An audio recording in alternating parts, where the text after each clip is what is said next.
नमस्कार। पिछली क्लास में हमने दूसरा अध्याय मानव तंत्र शुरू किया था। इसमें पहले तंत्र पाचन तंत्र की शुरुआत की थी और पाचन तंत्र में इसके अंगों को विस्तृत देख रहे थे। इससे पहले पाचन तंत्र के नामांकित चित्र को देखा था। इसमें पाचन तंत्र के अंगों की स्थिति चित्र की सहायता से देखी थी और पहला अंग मुख, इसका विस्तृत अध्ययन कर लिया था। इसके अंतर्गत जीवा, होठ, तालु और दांतों के प्रकार व उनके कार्य देख लिए थे। आज हम इसी कड़ी में इसके दूसरे अंग ग्रसनी के बारे में पढ़ेंगे। ग्रसनी को फेरिंक्स कहते हैं। सबसे पहले ग्रसनी की स्थिति देखते हैं। तो बाहर से हम जो भोजन अंतर ग्रहण के रूप में अंदर लेते हैं, अंदर ग्रहण करते हैं, तो मुख से ग्रहण करते हैं और मुख से भोजन सीधा पीछे की तरफ ग्रसनी में प्रवेश करता है। एक सीक्वेंस के रूप में अंगों को लिखा गया है क्रम से, तो मुख से भोजन ग्रसनी में आएगा। अब ग्रसनी की स्थिति देखते हैं। तो जो ग्रसनी स्थित होती है वो मुख गुहा,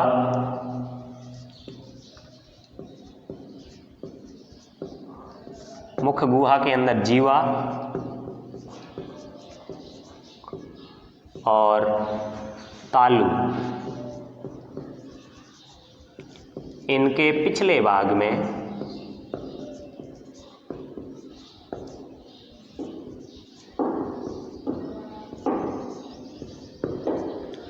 मुख के बाद में मुख गुहा, जीवा और तालु के पिछले भाग में एक कुप्पी नुमा संरचना होती है।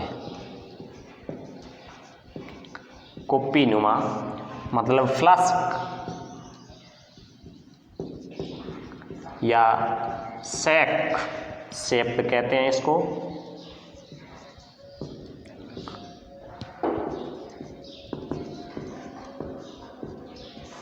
इस संरचना के रूप में ग्रसनी स्थित रहती है। मुख के बाद में मुख गुहा, जीभ, बीच में जीभ, ऊपर और नीचे तालु, ऊपर कठोर तालु और नीचे कोमल तालु। इसके बाद में ग्रसनी आ जाती है। ये ग्रसनी की स्थिति है। अब भोजन मुख से ग्रसनी में आएगा तो ग्रसनी पीछे की तरफ, आगे की तरफ मुख है और पीछे की तरफ ग्रास नली या ईसोफेगस यानी ग्रसिका से जुड़ी हुई रहती है। अब इसका प्रमुख कार्य क्या है ग्रसनी का, पाचन तंत्र में इसकी क्या भूमिका है? तो ग्रसनी की अपनी जो संरचना होती है, इसकी संरचना से ही यह सुस्पष्ट हो जाता है कि भोजन के साथ में वायु भी आती है। तो भोजन के साथ में आने वाली वायु को अलग करके वायु को श्वास नाल के अंदर भेज देगी ये, और जो भोजन आएगा इसको आहार नाल में भेजेगी। ये ग्रसनी की संरचना के द्वारा ही पहले से ही सुनिश्चित रहता है कि आने वाला भोजन आहार नाल में जाए और आने वाली साथ में वायु श्वास नाल में जाए। ये मुख्य कार्य है ग्रसनी का। इसके बाद में ग्रसनी के प्रकार देखते हैं। ग्रसनी को खुद को 3 भागों के अंदर बांटा गया है। इसके भाग इसके कार्य से ही पता चल रहे हैं। वायु एक तो नाक से आएगी, दूसरा भोजन और वायु मुख से आती है। तो पहला इसका जो प्रकार है वो है नासाग्रसनी, नेसोफेरिंक्स कहते हैं इसको। दूसरा मुख ग्रसनी, ओरोफेरिंक्स। और तीसरा कंठ ग्रसनी या इसको अधोग्रसनी भी कहते हैं। कंठ ग्रसनी या अधोग्रसनी भी कहते हैं। तो ये 3 प्रकार हो गए ग्रसनी के, नासाग्रसनी, मुख ग्रसनी और कंठ ग्रसनी या अधोग्रसनी। लैरिंगोफेरिंक्स कहते हैं कंठ ग्रसनी को। और ये तीनों ग्रसनी के प्रकार। ये तो ये ग्रसनी कंप्लीट हो गई है यहाँ पर। अब ग्रसनी के बाद में हम आगे देखेंगे ग्रास नली। एक क्रम से पढ़ रहे हैं। मुख से भोजन ग्रसनी में आया, अब ग्रसनी से आएगा आगे ग्रास नली के अंदर। तीसरा ग्रास नली। ग्रास नली ग्रसनी से प्रारंभ होती है और एक लंबी उत्तकों से बनी हुई पेशीय नली होती है। तीसरी ग्रास नली ऊपर की तरफ ग्रसनी से जुड़ी हुई रहेगी और लंबी पेशीय नली होती है। पीछे की तरफ जहाँ ग्रास नली खत्म होती है वहाँ आमाशय शुरू हो जाता है। तो ये एक संकरी नली होती है, व्यास इसका बहुत कम होता है, संकरी पेशीय नली है, पेशीय नली है। और इसकी लंबाई की बात करें तो ये लगभग 25 सेंटीमीटर लंबी होती है, 25 सेंटीमीटर लंबी। यानी जहाँ ग्रसनी खत्म हो रही है और ग्रसनी से जस्ट आगे ग्रास नाल शुरू हो रही है और आमाशय तक आ रही है, तकरीबन उरोस्थी के नीचे की तरफ 25 सेंटीमीटर लंबी एक पेशीय नली होती है। ये ग्रास नली की स्थिति है, यहाँ पर स्थित होती है ये, और वक्ष स्थल से होती हुई मध्य पट से निकलकर उदर गुहा में प्रवेश करती है। यानी पीछे गिरवा आ जाती है, यानी गर्दन, वक्ष स्थल,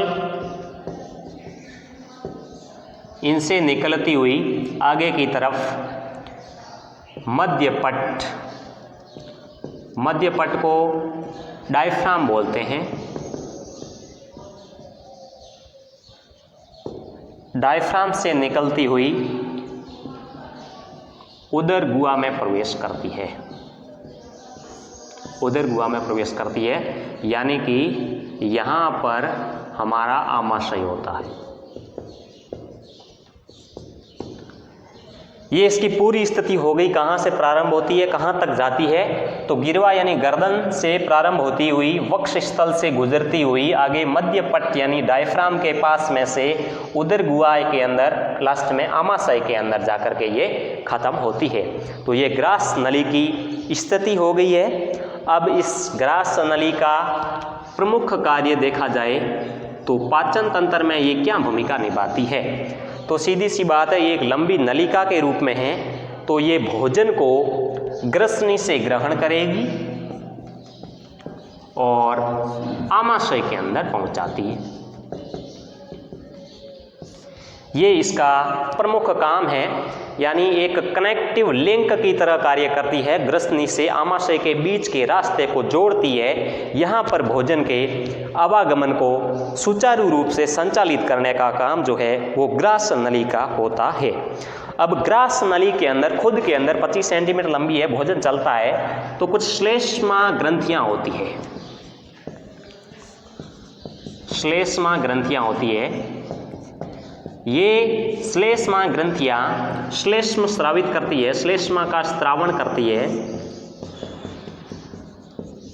श्लेष्मा का स्त्रावण करती है। और ये श्लेष्मा भोजन के साथ में मिलता है, जो भोजन यहाँ से गुजर रहा होता है इसके साथ में मिलता है, और मिलने से जो भोजन होता है ये भोजन लसदार चिकना बन जाता है, जिससे इसकी गति जो है वो आसान हो जाती है, आसानी से ये आगे की तरफ गति करता है। तो ये श्लेष्म ग्रंथियों की वजह से श्लेष्म आता है, इसकी वजह से ये चिकना और लसदार बन जाता है ताकि आगे चलने में कोई इसको प्रॉब्लम नहीं हो।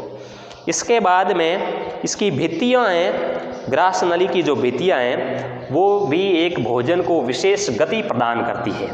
ग्रास नली की भित्तियाँ यानी साइड में जो इसकी दीवार है वो भोजन को एक विशेष गति प्रदान करती है, और उस विशेष गति का नाम है क्रमांकुंचन गति। क्रमांकुंचन गति ये गति प्रदान करती है।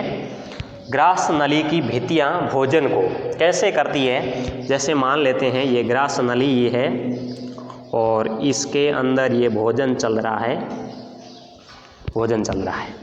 ये ऊपर से नीचे की तरफ स्थिति बनाई है, यहाँ से भोजन आगे की तरफ चल रहा है। जैसे ही यहाँ भोजन आता है तो ये पीछे से पिचक जाती है और आगे से फूल जाती है, तो भोजन के ऊपर दबाव बढ़ता है आगे की तरफ, भोजन आगे की तरफ चलता रहता है, एक दिशीय आवागमन भोजन का होता है। तो ये भी ग्रास नली की भित्तियाँ होती है, इसको क्रमांक कुंचन गति प्रदान करती है।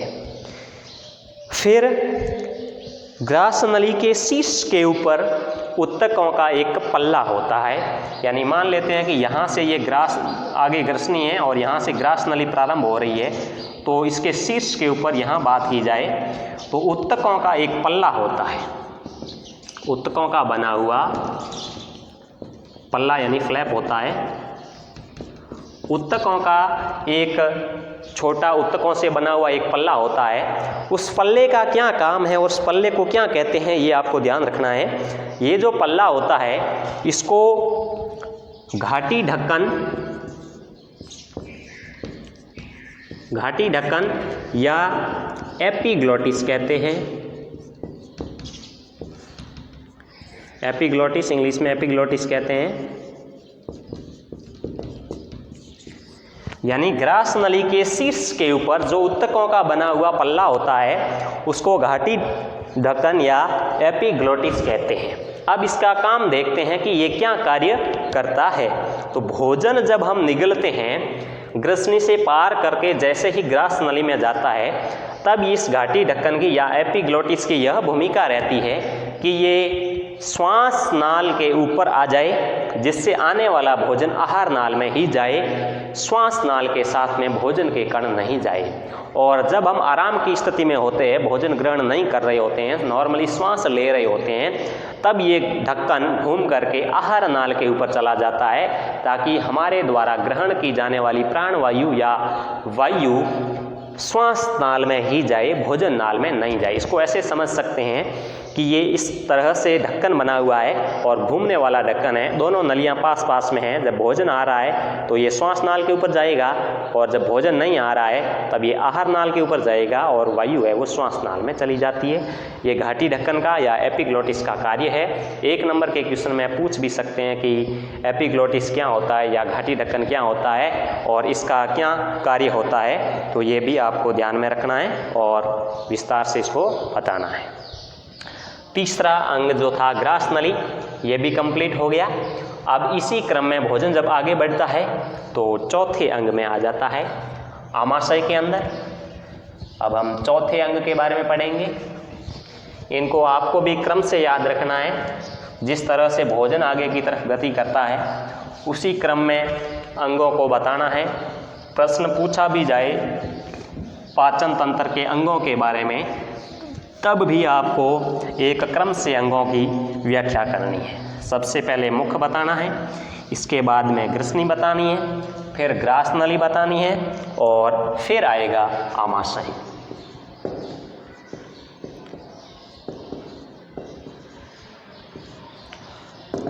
जब हम भोजन करते हैं और बाहर से जो हमारा पेट फूला हुआ दिखता है, वो पेट आमाशय के फूलने की वजह से ही हमें बाहर से फूला हुआ दिखता है।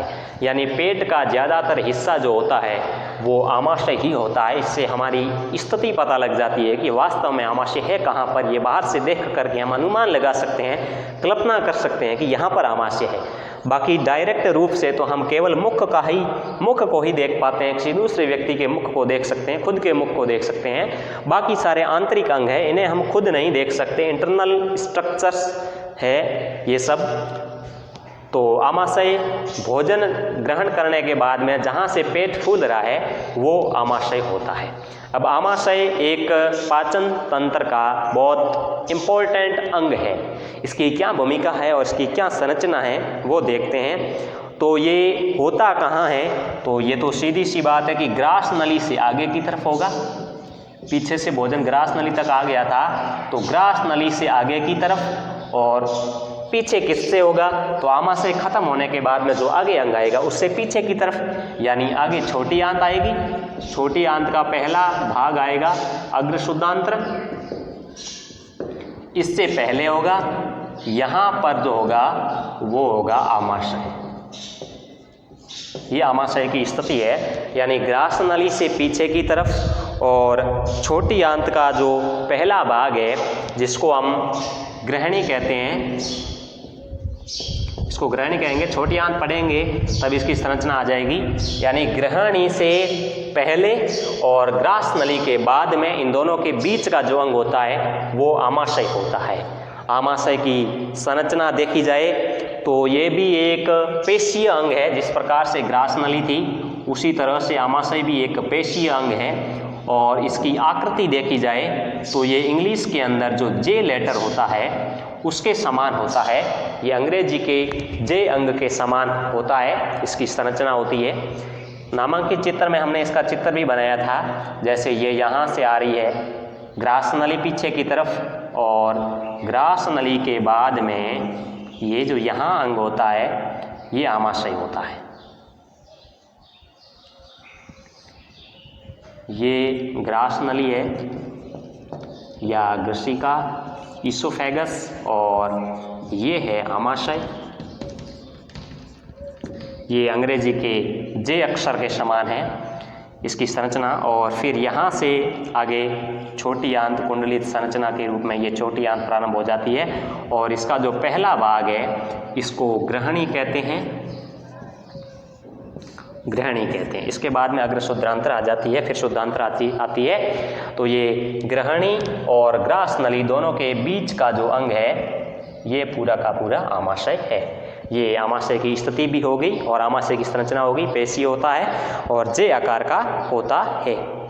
अब ये एक लचीला अंग होता है, हम इसको दबाते हैं तो ये दब भी जाता है, तो एक लचीला अंग है। और भोजन जब हम ग्रहण कर रहे होते हैं तो इसकी हम क्षमता की बात करें, आयतन की बात करें तो ये सिकुड़ा हुआ रहेगा, लेकिन 1 से लेकर के 3 लीटर तक भोजन को धारित कर सकता है।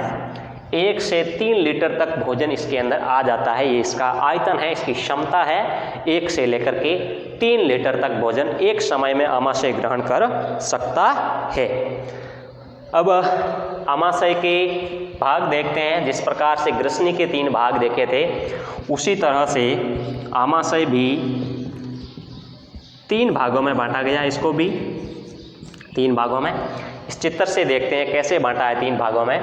पहले भाग को ग्रास नली से भोजन जब आमाशय में प्रवेश करता है तो ये इसका पहला भाग दिया है। आमाशय के अंदर पीछे ग्रास नली से भोजन प्रवेश करता है वो भाग, और एक बीच का भाग रहेगा। तीसरा भाग ये रहेगा, आमाशय से वापिस भोजन बाहर निकलेगा, आगे ग्रहणी के अंदर यानी छोटी आंत में जाएगा वो भाग, और इन दोनों भागों के बीच वाले भाग को तीसरा भाग नाम दिया है, यानी 3 भाग है। और नाम भी भोजन के आधार पर ही दिए गए हैं, जहाँ से भोजन प्रवेश करता है। भोजन को जठर भी कहते हैं और भूख लगती है उसको जठराग्नि भी कहते हैं। तो जहाँ से भोजन प्रवेश कर रहा है इसको कहते हैं जठर आगम। आगम यानी आना, भोजन के आने वाले भाग को जठर आगम या कार्डियक पोर्शन कहते हैं। इंग्लिश में भी ध्यान में रखना है, यदि जठर आगम नहीं आए और कार्डियक पोर्शन पूछ ले तो भी आमाशय का पहला भाग ही है, जहाँ पर ग्रास नली से भोजन आमाशय के अंदर प्रवेश कर रहा है वो जठर आगम या कार्डियक पोर्शन कहलाएगा। ये पहला भाग है और बायां बड़ा भाग है, ये बड़ा भाग है आमाशय का, और जहाँ से भोजन निकलेगा ये छोटा भाग है और ये बीच वाला भाग है जठरागम। अब तीसरे भाग की बात करते हैं, जहाँ से भोजन निकलता है, और जहाँ से भोजन निकलता है, निकलने को निर्गम कहते हैं, तो भोजन को जठर कहेंगे, तो जठर निर्गमी भाग। इंग्लिश के अंदर इसको पाइलोरिक या पाइलोरस पोर्शन कहते हैं। पाइलोरिक या पाइलोरस पोर्शन ये छोटा भाग होता है और यहाँ से भोजन ग्रहणी के अंदर प्रवेश करता है। इन दोनों के बीच के भाग को फंडिस क्षेत्र कहते हैं, या इंग्लिश में भी इसको फंडस ही कहते हैं, फंडस रीजन।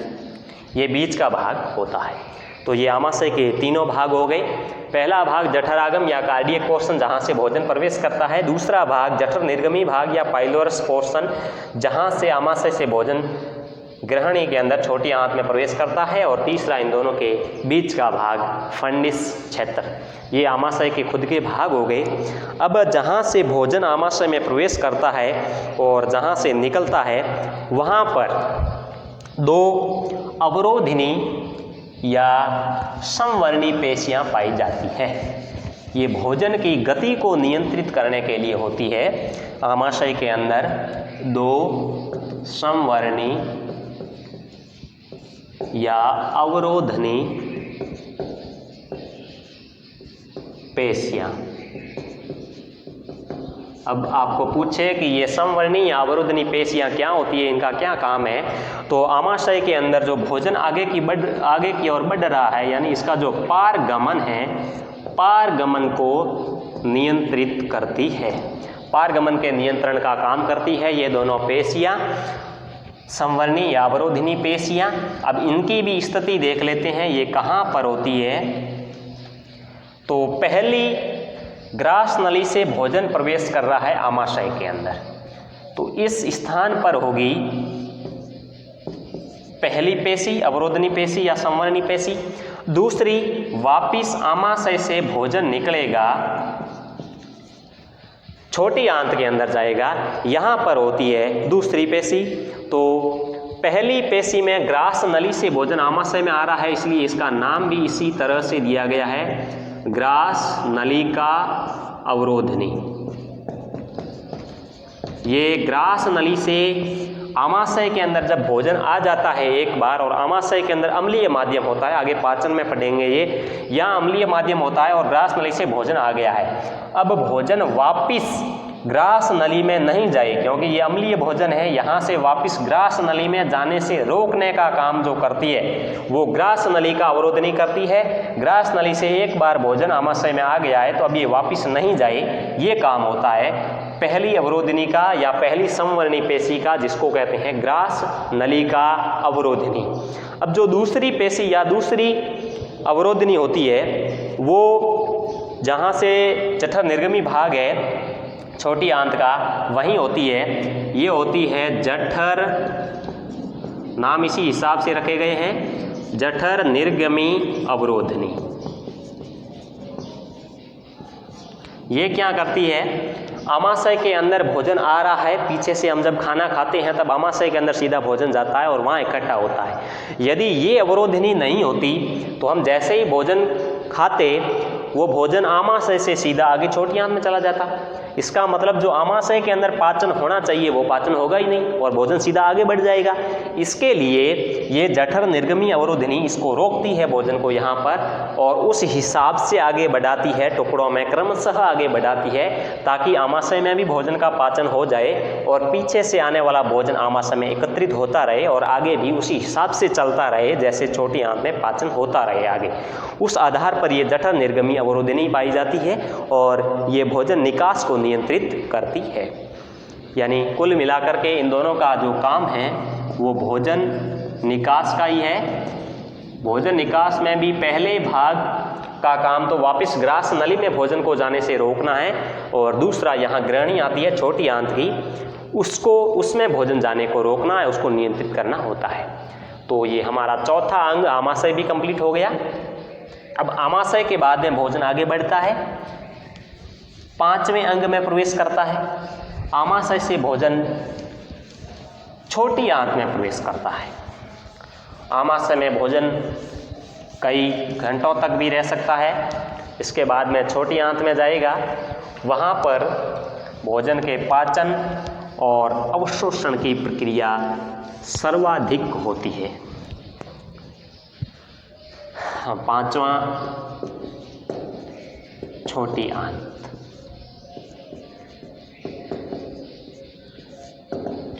ऐसा कह सकते हैं कि हमारे पाचन तंत्र के अंदर जो सबसे महत्वपूर्ण अंग है वो छोटी आंत ही है, क्योंकि इस अंग के अंदर भोजन का सर्वाधिक पाचन होगा एक तो, और इसका अवशोषण भी होगा।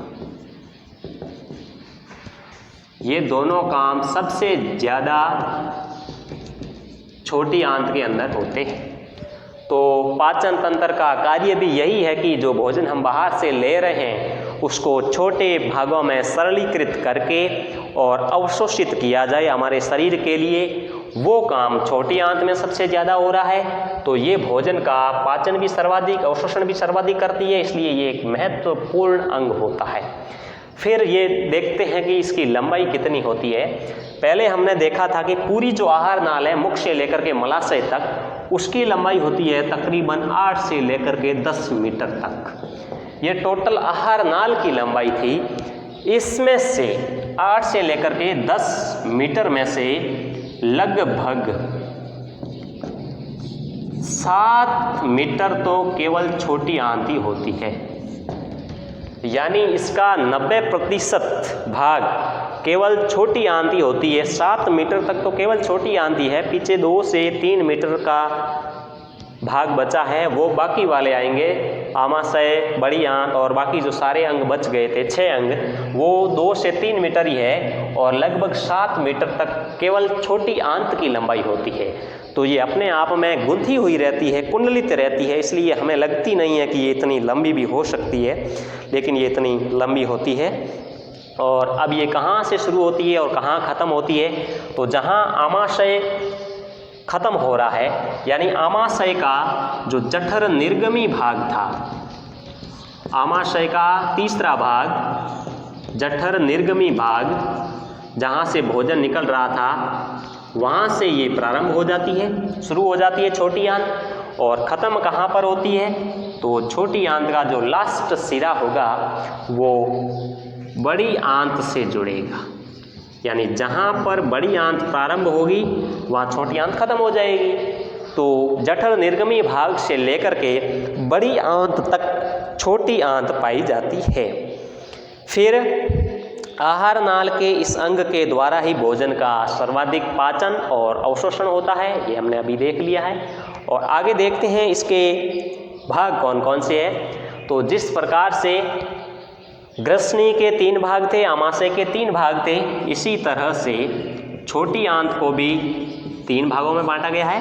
लगभग पाचन तंत्र के जितने 3-4 अंगों के भाग देखेंगे उसमें सबके 3-3 भाग ही है, तो ये याद भी आसानी से रह जाएंगे।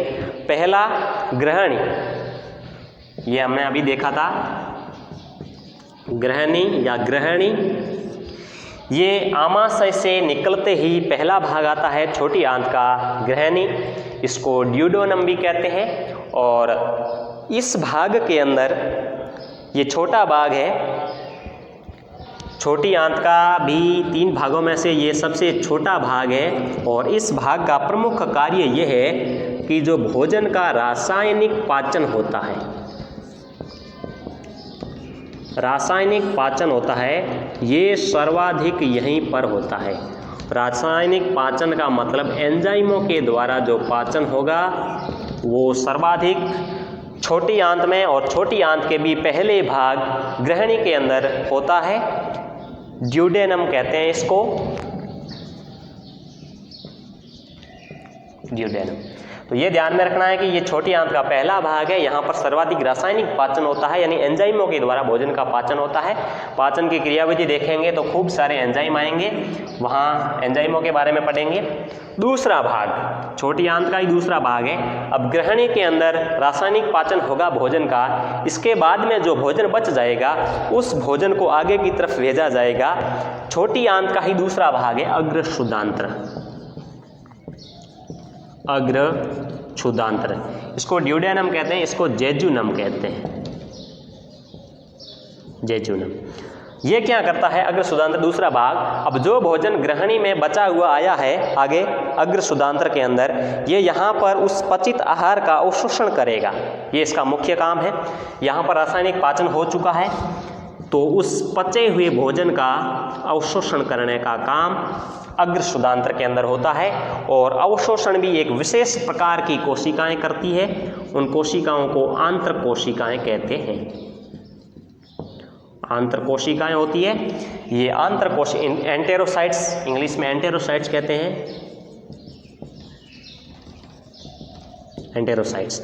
ये उस पचित भोजन का अवशोषण करती है। ये अंगुली नुमा उभरे हुए प्रवर्ध पाए जाते हैं एंटेरोसाइट के।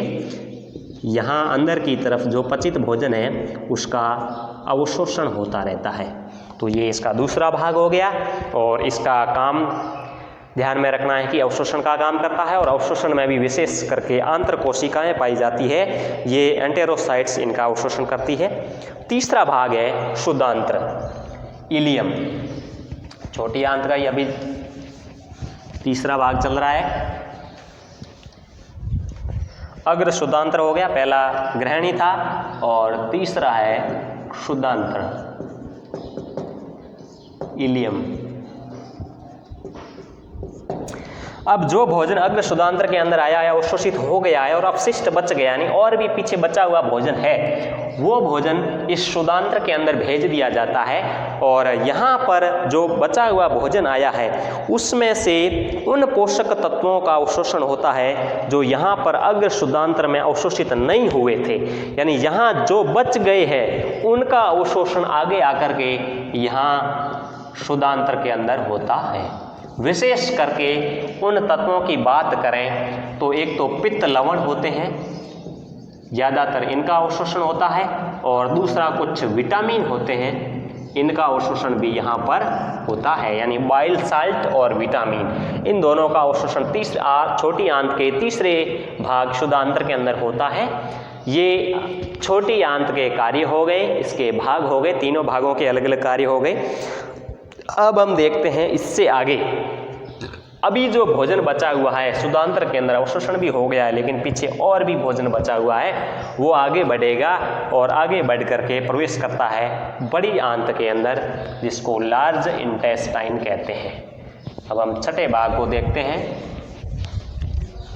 बड़ी आंत या लार्ज इंटेस्टाइन। एक क्रम से चल रहे हैं, छठा बड़ी आंत, लार्ज इंटेस्टाइन। तो स्थिति तो पता चल ही जाएगी। जहां छोटी आंत खत्म हो रही है, कहां खत्म हो रही थी? शुद्धांत्र के अंदर। छोटी आंत का तीसरा भाग है शुद्धांत्र, तो यहां से बड़ी आंत प्रारंभ हो जाएगी और वापिस खत्म कहाँ होगी? जहाँ अगला अंग आएगा वहाँ खत्म होगी। यानी यहाँ से प्रारंभ होकर के यहाँ बड़ी आंत चलेगी पूरी, और मलाशय के बीच का जो भाग होगा वो बड़ी आंत का भाग है पूरा। शुद्धांत्र से प्रारंभ होकर के मलाशय के बीच के भाग में बड़ी आंत रहती है। यहाँ पर बड़ी आंत के अंदर कुछ जीवाणु रहते हैं। ये जीवाणु क्या करते हैं? जो भोजन बच गया है उसका पाचन छोटी आंत में नहीं हुआ था, उसको एक प्रक्रिया होती है किण्वन, फर्मेंटेशन।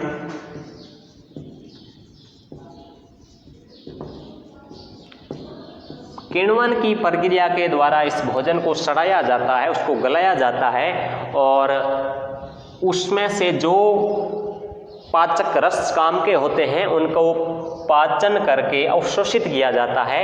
ये काम बड़ी आंत के अंदर किया जाता है। तो ये भी आपको ध्यान में रखना है कि किण्वन की प्रक्रिया करके भोजन का सरलीकरण करना ये कहाँ पर होता है? तो ये बड़ी आंत के अंदर होता है। अब हम इसका कार्य देखते हैं। तो इसके कार्य में अब क्या बचेगा पीछे? जहाँ सर्वाधिक पाचन छोटी आंत ने कर लिया, अवशोषण भी कर लिया, तो अब पीछे बचा है कुछ जल और कुछ बचे हैं खनिज लवण। तो जल और खनिज लवणों का अवशोषण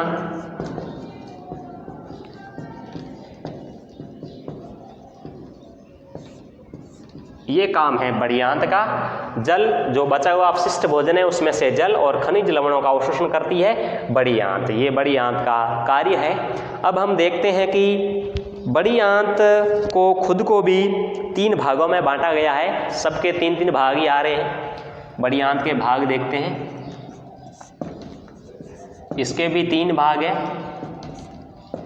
जिस प्रकार से सबसे पहले देखा था ग्रसनी, ग्रसनी के 3 भाग थे, नासा ग्रसनी, मुख ग्रसनी और तीसरा कंठ ग्रसनी। दूसरा देखा हमने आमाशय, इसके भी 3 भाग थे, जठरागम भाग, फंडिस भाग और जठर निर्गम भाग। फिर हमने देखा छोटी आंत, उसके भी 3 भाग थे। पहला ग्रहणी, दूसरा अग्र शुद्धांत्र और तीसरा शुद्धांत्र। फिर देख रहे हैं बड़ी आंत, इसके भी 3 भाग है, सबके 3-3 भाग आए हैं, तो तीनों के नाम और उनके कार्य याद रखने हैं। तो इसका नाम है पहले भाग का अंधांत्र या अंधनाल भी कहते हैं इसको। ये दोनों एक ही बात है। ये बड़ी आंत का पहला भाग है अंधांत्र या अंधनाल, इंग्लिश में इसको सीकम कहते हैं, CECUM। ये बड़ी आंत का पहला भाग है। अब छोटी आंत में जो भोजन बच गया था वो आगे बड़ी आंत के पहले भाग में प्रवेश करता है। प्रवेश करने के बाद में यहाँ पर आहार रस का अवशोषण होगा सबसे पहले, और फिर जो बच जाएगा उसको आगे के भाग में भेजते हैं। ये जहाँ पर अंधांत्र प्रारंभ होती है, चित्र में भी हमने देखा था, जैसे यहाँ से बड़ी आंत प्रारंभ हो रही है तो इसके पास में एक अंगुली नुमा छोटा सा उबार पाया जाता है, एक छोटी कृमि के रूप में, जैसे कोई यहाँ कीड़ा है, इसके जैसा 2 से 3 इंच लंबा होता है लगभग, एक ऐसा उबार पाया जाता है। यानी जहाँ से बड़ी आंत प्रारंभ हो रही है, अंधांत्र पहले भाग अंधांत्र या अंधनाल के पास में 2 से 3 इंच लगभग लंबा, या कहीं कहीं इसको 4 से 5 इंच भी बताया हुआ है, 4 से 5 इंच भी बताया है। तो इतना लंबा एक कृमि रूपी अवशेष पाया जाता है, इसको कृमि रूपी परिशेषिका कहते हैं। इसका नाम याद रखना है आपको, कृमि रूपी परिशेषिका क्या है आपको पूछे, या फिर ये कहाँ पाई जाती है, तो आपको बताना है कि बड़ी आंत के पहले भाग अंधांत्र या अंधनाल के पास में लगभग 4 से 5 इंच लंबा एक छोटा प्रवर्ध पाया जाता है, उसको कृमि रूपी परिशेषिका कहते हैं। अब भोजन आगे प्रवेश करता है, अंधांत्र के अंदर आया था छोटी आंत से, अब बड़ी आंत में प्रवेश कर चुका है और बड़ी आंत में भी अंधांत्र के अंदर है, इससे निकल करके इसके दूसरे भाग, इसको कहते हैं बृहदांत्र, यहाँ प्रवेश करता है, इंग्लिश में इसको कोलोन कहते हैं, यहाँ प्रवेश कर लिया। अब कुछ बचा नहीं है पीछे भोजन में, वैसे सारा अपशिष्ट ही है, तो यहाँ ज़्यादातर अवशोषण ही होगा, और विशेष करके इसमें जल और खनिज लवणों का ही अवशोषण होता है, और ये ऊपर से वापस नीचे की तरफ आती है, यानी उल्टे यू के आकार की होती है। ये उल्टा यू है और लगभग 1.3 मीटर लंबी होती है। ये बड़ी आंत के दूसरे भाग की लंबाई है, पूरी बड़ी आंत की लंबाई नहीं है, बृहदांत्र की लंबाई है 1.3 मीटर लंबी है। अब इस बृहदांत्र को खुद को भी 4 भागों में बांटा गया है। आगे ये ऊपर से नीचे की तरफ बढ़ती है और वापस जब नीचे की तरफ आती है, उस हिसाब से इसको आरोही, अनुप्रस्थ, अवरोही और सिग्माकार, बृहदांत्र ये सब बृहदांत्र है, यानी इस 4 भागों में बांटा है। आरोही बृहदांत्र, अनुप्रस्थ बृहदांत्र, अवरोही बृहदांत्र और सिग्माकार बृहदांत्र, इन सब की लंबाइयां दे रखी है। ये होती है 15 सेंटीमीटर पहली, आरोही बृहदांत्र 15 सेंटीमीटर, अनुप्रस्थ बृहदांत्र सबसे लंबी होती है, लगभग 50 सेंटीमीटर अनुप्रस्थ बृहदांत्र की लंबाई होती है। फिर अवरोही बृहदांत्र ये लगभग 25 सेंटीमीटर होती है। तीसरे भाग की अवरोही बृहदांत्र की लंबाई 25 सेंटीमीटर, और चौथी है सिग्माकार बृहदांत्र, इसकी लंबाई लगभग 40 सेंटीमीटर होती है। तो ये बड़ी आंत का दूसरा भाग बृहदांत्र है, इसके 4 भाग हो गए हैं।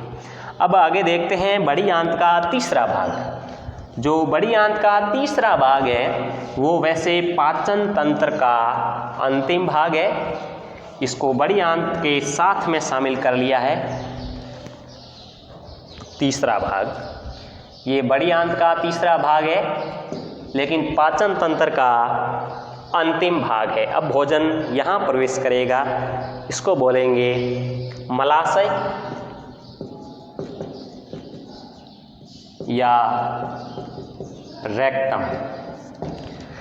इसकी जो टोटल लंबाई होती है वो लगभग 20 सेंटीमीटर होती है। ये आहार नाल का अंतिम भाग है, ये भी आपको ध्यान में रखना है। आहार नाल का अंतिम भाग।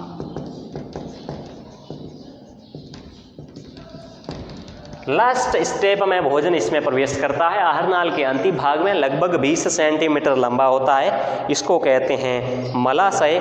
और मलाशय में भी इन 20 सेंटीमीटर में से अंतिम 3 सेंटीमीटर का जो भाग होता है, लास्ट के 3 सेंटीमीटर के भाग को गुदा नाल कहते हैं, एनल कैविटी या एनस कैविटी, इसको गुदा नाल कहते हैं। यानी 20 सेंटीमीटर में से लास्ट के जो 3 सेंटीमीटर बच जाते हैं, इसको गुदा नाल कहते हैं। और गुदा नाल जो है इसको एनल कैविटी या इसको कैनाल भी कहते हैं, एनल कैनाल।